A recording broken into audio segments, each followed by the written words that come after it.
वर्णिवेशरमणीयदर्शन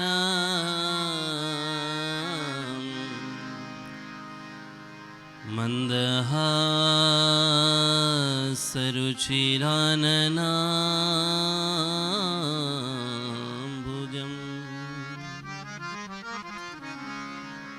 पूजितम् सुरनरोत्तमैर्मुदा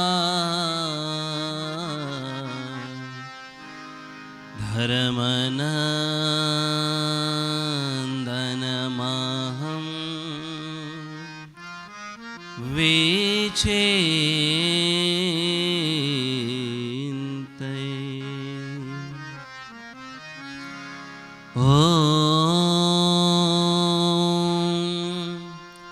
अवतारिणे श्री स्वामिनारायणाय नमो नमः। ॐ श्री हरिकृष्णाय घनश्यामाय नीलकण्ठाय नमो नमः।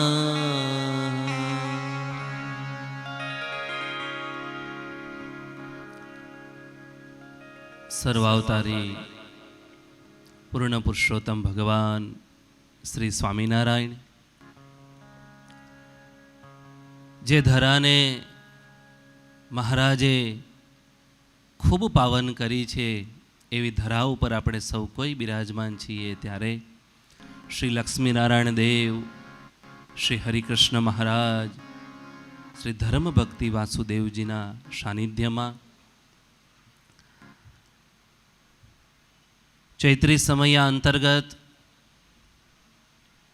આ ઉત્સવને મહારાજે આપણને સૌને પોતાનો માનીને મારો પ્રસંગ છે, મારો ઉત્સવ છે, તમારે આમંત્રણ ના જોઈએ, તમારી માટે કોઈ બીજી વ્યવસ્થા ના કરવી પડે અને સહેજે સહજતાથી આપણને અહીંયા આવવાનું મન થાય એવા ચૈત્રી સમયમાં જેમના માધ્યમથી આપણે સૌ કોઈ એનો લાભ લઈએ છીએ એવા પરમ પૂજ્ય સદગુરુ સ્વામી નવતમ પ્રકાશદાસજી સ્વામી કથાનું રસપાન કરાવતા ખૂબ જ સરળ, સહજ અને આનંદથી આપણે સૌ કોઈ એમનું કથા સાંભળી શકીએ એવા પૂજ્ય નારાયણ ચરણ સ્વામી, વડતાલ મંદિરના કોઠારી સ્વામી સંત વલ્લભદાસજી સ્વામી, પરમ પૂજ્ય ચેરમેન સ્વામી દેવપ્રકાશદાસજી સ્વામી, અત્ર અહીંયા ઉપસ્થિત સર્વે વડીલ સંતો, ચૈત્રી સમયાનો લાભ કહીએ કે મનસૂબો કહીએ કે જેને છેલ્લા 5 વર્ષથી સવારથી લઈને સાંજ સુધી જે સંકલ્પ અવિરત થતો હોય એવા હર્ષદભાઈ અહીંયા છે, એમનો સમગ્ર પરિવાર, સચિન, નિકેશ, એમનો જે સમગ્ર પરિવાર છે એ સર્વે યજમાન પરિવારો સૌને ભાવથી જય સ્વામિનારાયણ.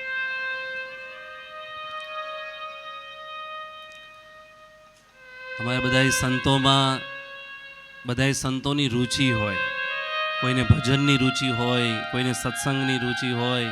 મહારાજે વચનામૃતમાં કીધું રુચિ પ્રમાણે બધાય કરતા હોય.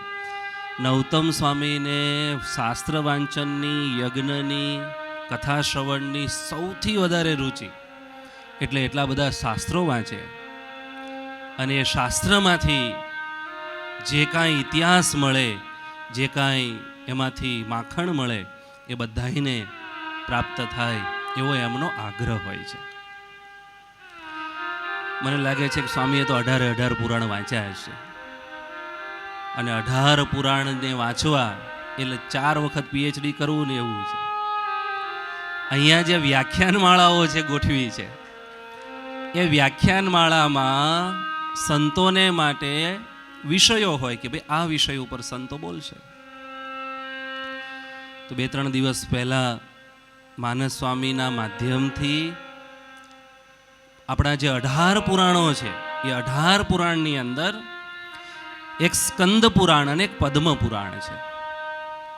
એ સ્કંદ પુરાણ અને પદ્મ પુરાણ અંતર્ગત શરીરની રચના, શરીરના દોષો એ શું છે એના વિશે મારે થોડી વાત કરવાની છે. હવે આપણને શરીર તો મળી ગયું છે, એ આપણી ચોઈસ છે. શરીર મેળવવું એ આપણી ચોઈસ હતી. કોઈએ નક્કી કર્યું કે આ ઘરમાં અને આ માતા પિતાના ઘરે જઈને સિલેક્શન હતું, કંઈ ફોર્મ બોર્મ ભર્યું આપણે? પણ સહેજે સહેજે આવ્યા. તો આવ્યા કેવી રીતે? આપણે બધાય જાણીએ છીએ એવી રીતે શાસ્ત્રમાં જ્ઞાન આપવાની એક પદ્ધતિ છે. જ્ઞાન આપવાની પદ્ધતિ સહજતાથી આપી શકાય, ક્યારેક કોઈ પ્રશ્નના માધ્યમથી આપે છે. તો અહીંયા સ્કંદ પુરાણ અને પદ્મ પુરાણમાં શરીરની રચના એક સંવાદથી શરૂ થાય છે. એક ગ્રહસ્થના ઘરે કોઈ એક પવિત્ર બ્રાહ્મણ, ખૂબ વિદ્વાન શાસ્ત્રવેત્તા, એ પવિત્ર બ્રાહ્મણ એમના ઘરે આવે છે. બ્રાહ્મણ આપણા ઘરે આવ્યા હોય એટલે સહજ આપણે 2-3 પ્રશ્ન કરીએ. એમાંનો પહેલો પ્રશ્ન હોય કે આપ ભોજન લેશો? એટલે બ્રાહ્મણ ઘરે આવ્યા, પેલા ગ્રહસ્થએ પૂછ્યું કે આપ ભોજન લઈશો? તો કે હા, જરૂર લઈશ. પણ ભોજન 2 પ્રકારના હોય છે, એક પ્રાકૃત ભોજન અને એક પરમ ભોજન. તો હું પરમ ભોજન જમીશ. હવે પિન્ટુભાઈ, આપણને ખબર છે કે ભાઈ શ્રીખંડ મળે છે, બાસુંદી મળે છે, બધી આઈટમ્સ આપણને ખબર હોય કે આ જમવાનું મળે છે. પણ આ પરમ ભોજન એટલે શું? પ્રાકૃત ભોજન એટલે પ્રકૃતિ થકી જે ઉત્પન્ન થાય છે, 24 તત્વો દ્વારા, પૃથ્વી, જલ, તેજ, વાયુ, આકાશ, દરેક તત્વોમાંથી જે પદાર્થ ઉત્પન્ન થાય છે એ પ્રાકૃત છે, જેને આપણે અન્ન કહીએ છીએ. તો એ અન્ન છે. પણ પહેલા મેં કીધું કે મારે પરમ ભોજન જોઈએ છે. એટલે જે ગ્રહસ્થના ઘરે પેલા ભૂદેવ આવ્યા છે, એ ભૂદેવ જ્યારે યાચના કરે છે તો એમને ખબર નથી કે પરમ ભોજન એટલે શું. પણ પોતાનો 8 વર્ષનો દીકરો, એને જઈને એના પિતાએ કીધું કે બેટા, મને ખબર નથી કે પ્રાકૃત ભોજન અને પરમ ભોજન એટલે શું. તને ખબર છે પરમ ભોજન એટલે શું? જો તને ખબર હોય તો એ ભિક્ષામાં તું આ ભૂદેવને આપી દે. અંદર ઘરમાંથી બહાર આવે છે 8 વર્ષનું બાળક. આટલાથી જ આપણને ખબર પડે કે જે તે સમયે ઋષિ મુનિઓના બાળકોમાં પણ કેટલી પ્રતિભા હશે. 8 વર્ષનું બાળક બહાર આવ્યું, પરમ ભોજનની યાચના કરી. પરમ એટલે આત્મા, અને આત્માનું ભોજન. આત્માનું ભોજન શું હોય? તો કે શાસ્ત્ર શ્રવણ. આપણે અહીંયા જ્યારે બેસીએ ને ત્યારે પહેલા જ એક પ્રશ્ન આપણને પોતાને પૂછવાનો કે હું કયા ભોજન માટે આવ્યો છું? મને મહારાજની ભૂખ છે? મને આ હરિકૃષ્ણ મહારાજની ભૂખ છે? મને આ વરતાલની ભૂખ છે?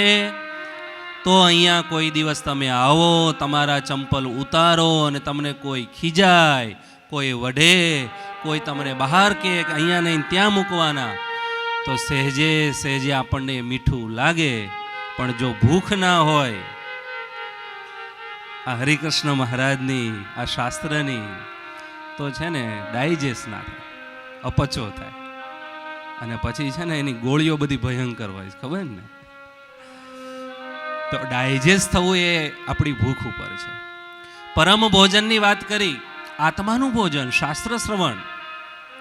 કે 8 વર્ષના બાળકે બી પ્રાર્થના સાથે કીધું કે મને જે આવડે છે, મને જે ખબર છે, એ હું તમને ભોજન કરાવીશ, પણ તૃપ્ત કરીશ, તૃપ્ત કરીશ. 8 વર્ષનું બાળક એક ભૂદેવને ચેલેન્જ કરી રહ્યા છે પોતાના જ્ઞાનથી. આજે આપણે બધા જ જાણીએ છીએ કે બધાની પાસે સંપત્તિ છે, બધાની પાસે વ્યવસ્થા છે, પણ જેની પાસે જ્ઞાન છે ને, એનાથી મોટી કોઈ સંપત્તિ આ દુનિયામાં છે. હવે પ્રશ્ન થાય છે તો કમઠ નામના જે ભૂદેવ છે એમને પ્રશ્ન કરી રહ્યા છે કે જીવ કેવી રીતે જન્મે છે અને કેવી રીતે નાશ પામે છે. શરીરની ઉત્પત્તિનું વર્ણન કરવામાં આવે છે. શરીરની ઉત્પત્તિના વર્ણનની અંદર 3 પ્રકારના કર્મ, એના કારણે આપણે અહીં આવવું પડે છે, વારે વારે આવવું પડે છે. આપણે બધાય જાણીએ છીએ સંચિત કર્મ, ક્રિયમાણ કર્મ, પ્રારબ્ધ કર્મ. પણ આવા પાછળનું મુખ્ય કારણ જે છે એ આપણું પુણ્ય છે, આપણું પાપ છે અને મિશ્રિત કર્મ છે. એના લીધે જીવ વારે વારે પાછો અહીંયા આવે છે. આપણે કહીએ છીએ 84 લાખ યોની. 84 લાખ યોનીની અંદર હું તમને એક્ઝામ્પલ એવી રીતે આપું કે ભાઈ કોઈ એક મોટો ગઢ હોય, કોઈ કિલ્લો છે, એ કિલ્લામાં એક જ દરવાજો છે અંદર પ્રવેશ કરવા માટે, અને કોઈ અંધ વ્યક્તિ છે એ કોઈ એને કહે છે કે મારે આ ગઢની અંદર પ્રવેશ કરવો છે, કેવી રીતે જાઓ? તો કોઈ ઋષિ જેવા સંતે એમને કીધું કે અહીંયા હાથ અડાડો અને અડતા અડતા જાઓ, દરવાજો આવે એટલે પ્રવેશ કરી જજો. જેવા ગઢનો દરવાજો નજીક આવે છે ત્યારે એને માથા ઉપર ખંજવાળ આવી. તે માથું આમ ખંજવાળતા જાય અને ચાલવાનું ચાલુ રાખ્યું. ખંજવાળ પૂરી થઈને ગઢનો દરવાજો, હવે શું કરવાનું? અમેરિકા અને લંડનમાં જઈએ ને રાઉન્ડ અબાઉટ હોય, એકાદ જો એક્ઝિટ ભૂલી ગઈ ને તો 5-10 માઇલનો છે ફરક પડી જાય. એમાં મનુષ્ય શરીર છે ને એ મહારાજના દ્વારે આવવાનું, ઠાકોરજીને વાલા થવાનું, ભગવાનના ચોપડે જોડાઈ જવા માટેનું આ મનુષ્ય શરીર આપણને જે મળ્યું છે એ મહત્વનો દ્વાર છે અને એમાં પ્રવેશ કરવાનો છે. એ ધ્યાન રાખવું પડે. આપણે એ ખૂબ જ સચેતતાથી કામ કરવું પડે.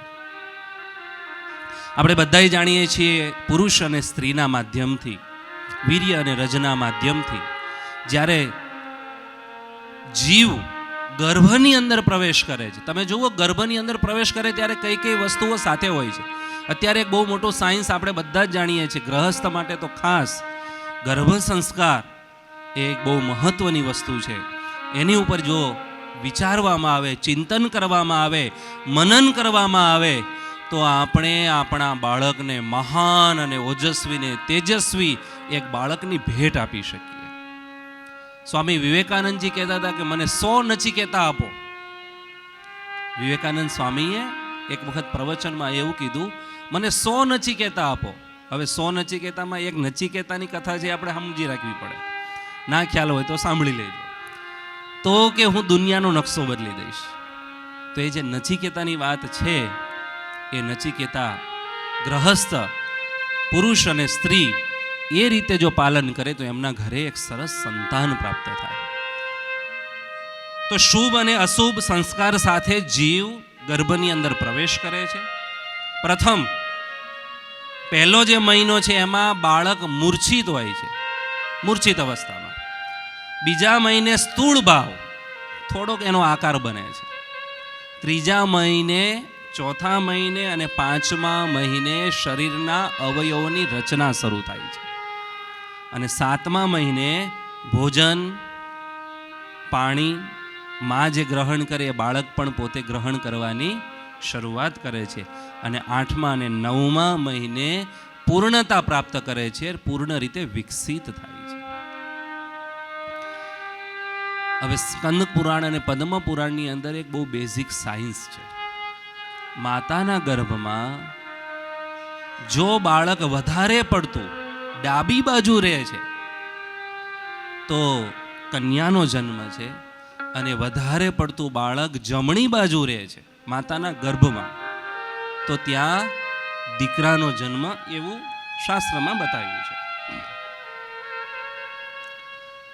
હવે ગર્ભની અંદર આવેલો જીવ એ અંદર શું મહેસૂસ કરે છે, અંદર શું થાય છે, થોડુંક અઘરું છે. પણ મને નહીં લાગતું કે તમને અઘરું પડતું હોય, કારણ કે બધા જ એટલા સજગતાથી સાંભળી રહ્યા છે, એકદમ એલર્ટ થઈને સાંભળો. કારણ કે આ સાયન્સ આપણને બહુ કામ લાગે એવું છે. શરીર તો મળ્યું જ છે, આ લઈને જ બેઠા છીએ આપણે, અને એટલું મોંઘું, અને એ શરીરને આપણે કેવી રીતે સાચવવું અને એ શરીર આપ્યા પછી આપણે એનો શું ઉપયોગ કરવો, એની એક છેલ્લી વાત કરવાની છે.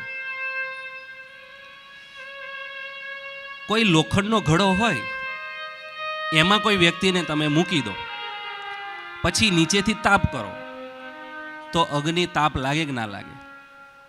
લાગે ને. વિદેશથી આવવાવાળા વ્યક્તિઓ છે ને ઉનાળો પસંદ ઓછો કરે, કારણ કે અહીંયા માઇક્રોવેવમાં બટેકા મૂક્યા હોય ને એવી પરિસ્થિતિ હોય, એવા બફાઈ જતા હોઈએ. તો આપણે જોઈએ છીએ કે 45-46 ડિગ્રીમાં આપણું શું થાય છે, તો ગર્ભમાં જઠરાગ્નિમાં એ લોહાનો ઘડો છે એવું સમજીએ, અને એમાં જે તાપ થાય છે ને એટલું દર્દ ગર્ભમાં બાળકને થાય છે. બીજું ઉદાહરણ છે કે કોઈ સોય હોય, લાલ ચોળ ગરમ કરી છે, અને કોઈ માણસને દરેક અંગે જો એને વીંધવામાં આવે અને જે દુઃખ થાય એનાથી 8 ગણું દુઃખ ગર્ભમાં રહેલા બાળકને થાય છે. અને એ વખતે એને 9 મહિના હોય ને તો 100 વર્ષ લાગે. 9 મહિના કેવા લાગે બાળકને? 100 વર્ષ લાગે. 100 વર્ષ લાગે એટલે છેલ્લે થાકીને ગર્ભમાં રહેલ બાળક ભગવાનને પ્રાર્થના કરે છે કે હે ભગવાન, મને હવે અહીંયાથી મુક્તિ અપાવો, મોક્ષ અપાવો. દેવાનંદ સ્વામીએ ખૂબ જ પોતાના એક કીર્તનના માધ્યમમાં એક પંક્તિ એટલી સરસ લખી, ખૂબ સરસ લખી છે. એક પંક્તિમાં જ આપણને ખૂબ જાણવા, શીખવાનું, સમજવાનું મળે છે. જન્મ મરણ દુઃખ ગર્ભવાસનું તે નવ શક્યો ટાળી. જન્મ મરણ દુઃખ ગર્ભવાસનું તે નવ શક્યો ટાળી. માત પિતા जुवते सुत संगे, मात पिता जुवते सुत संगे, विसर्यावन माडे, विसर्यावन माडे, हैयाना पुट्या हरि संग है तन की रोयाना फूट्या, हरि संग है तरकीयो. 184 केरो लगड़ो, 184 केरो लगड़ो, माथे मांगी लिदुरे हैयाना फूट्या, हरि संग है तरकीयो. દેવાનંદ સ્વામી ગર્ભવાસની અંદર જે દુઃખ બતાવ્યું છે, જન્મ મરણ દુઃખ ગર્ભવાસનું તે નવ શક્યો ટાળી. માત પિતા જુવતી સુત સંગે, વિસાર્યા વનમાળી. પરિવારમાં એક વખત આવીએ પછી પરમાત્મા વિસરાઈ જાય છે. કહેવાય છે કે બાળક જન્મે ત્યારે કેવળ માતાના સ્તન સિવાય અને બીજું કોઈ જ જ્ઞાન રહેતું નથી. જે ગર્ભની અંદર એને બધું જ જ્ઞાન હતું, પૂર્વ જન્મનું પણ જ્ઞાન હતું, એ બધું વિસરાઈ ગયું. અહીંયા એ જ કથા સાંભળતા એક વિચાર આવતો હતો કે આપણને કોઈક સારા શબ્દ બોલે, કોઈ સારું આપણું સન્માન કરે તો યાદ રહે છે, કોઈ આપણું અપમાન કરે, કોઈ ગાળ બોલે, ક્યારેક કોઈક દિવસ 10 વર્ષ પહેલાં કોઈએ કંઈ આપણને પાણીનો ગ્લાસ ના પીવડાવ્યો હોય એ આપણને યાદ હોય છે. તો મહારાજ આપણને આ ગર્ભનું જ્ઞાન રાખી દેતા હોય તો કેટલું સરળ થઈ જાય. પણ એક માયાની એક વ્યવસ્થા છે કે એમાં એ શક્ય હોતું નથી. શરીરની રચના કેવી રીતે છે? તો હવે શરૂઆત કરે છે. અસ્થિ સ્તંભમ સ્નાયુબદ્ધમ માંસ સોણીતલેપિતમ ચર્માવનદ્ધમ દુર્ગંધમ પાત્રમૂત્ર પુરીશયો. શરીર કેવું છે? અસ્થિ સ્તંભમ એક ઘરની કલ્પના કરો તમે મગજમાં. આપણે ઘર બનાવવા માટે શું જોઈએ? તો કે આપણા શરીરમાં હાડકાં છે ને એ થાંભલાઓ છે. આપણા જે હાડકાઓ છે એ થાંભલા છે. નસ અને નાડીઓથી એ બંધાયેલું છે. એનું સેન્ટિંગ કામ કરવામાં આવ્યું છે. એને સ્ટ્રક્ચર આપવામાં આવ્યું છે નાડીઓના માધ્યમથી. રક્ત અને માંસ સુધી એને લેપન કરવામાં આવ્યું છે. પેલા હાડકાં દેખાય નહીં, અસ્થિ મજા દેખાય નહીં, એટલે એની ઉપર શું કરવામાં આવ્યું છે? લેપન કર્યું છે. લોહીથી લેપન કર્યું છે અને માંસથી કર્યું છે. અને વિષ્ઠા, મૂત્ર, નખ, કેશ સવારથી લઈને સાંજ સુધીમાં તમે જોજો 9 દ્વારેથી આપણે કચરો જ કાઢીએ છીએ. સવારે જાગીએ પેલું કામ શું કરીએ? કચરો કાઢવાનું. સાફ સફાઈનું જ ચાલે. અને થોડું પણ સાફ સફાઈ ના થયું હોય તો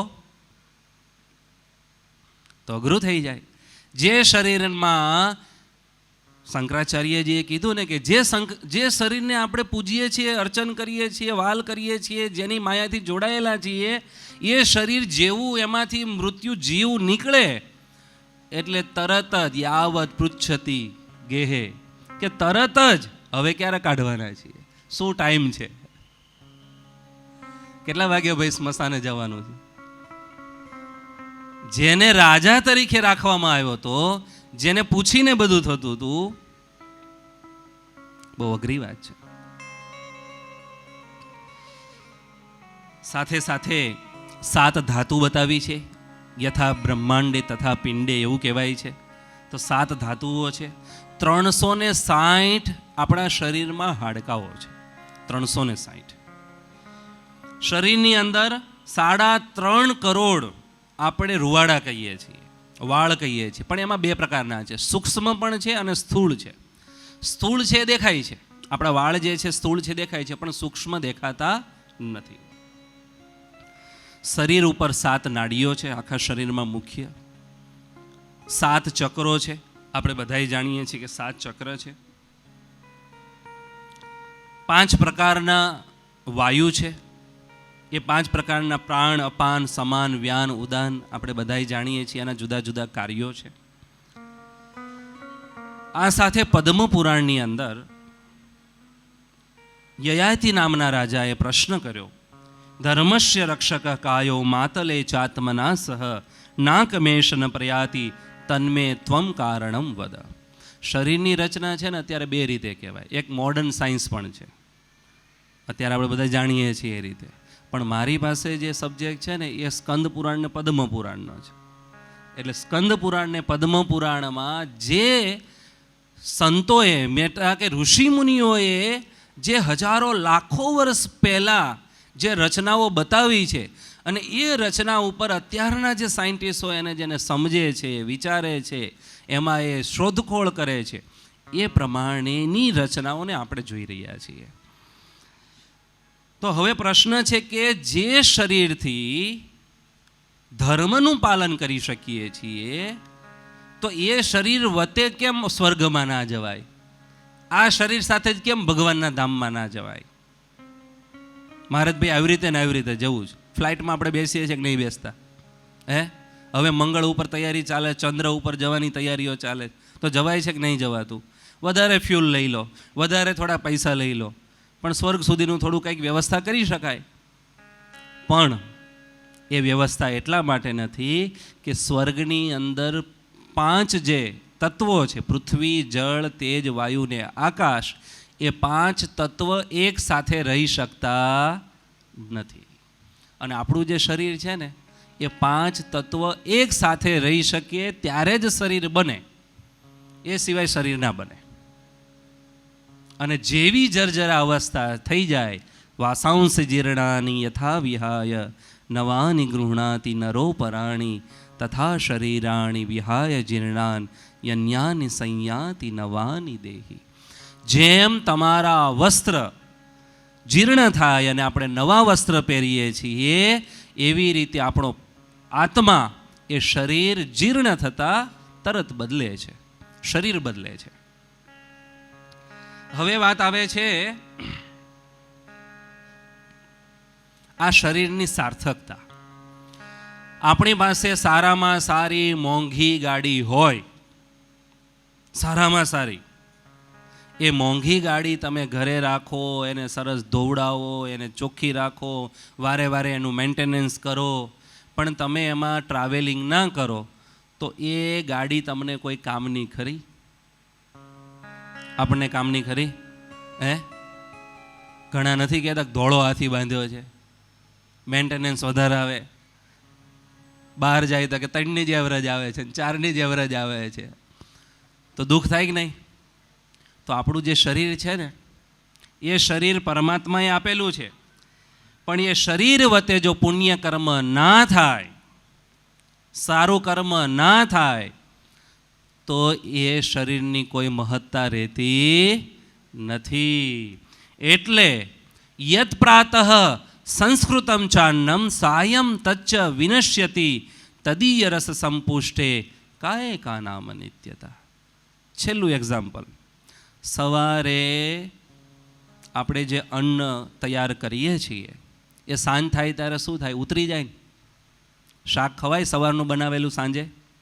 ખવાતું નથી, સાંજે ઉતરી જાય. તો એ અન્ન દ્વારા, એના રસ દ્વારા આપણું શરીર બને છે, એનાથી જ આપણું શરીર શું કરે છે? પોષણ પામે છે. જો સવારે બનાવેલું અન્ન સાંજે કામ નથી લાગતું તો એના રસ દ્વારા જે પુષ્ટ થયેલું શરીર છે એ સદાય રહે?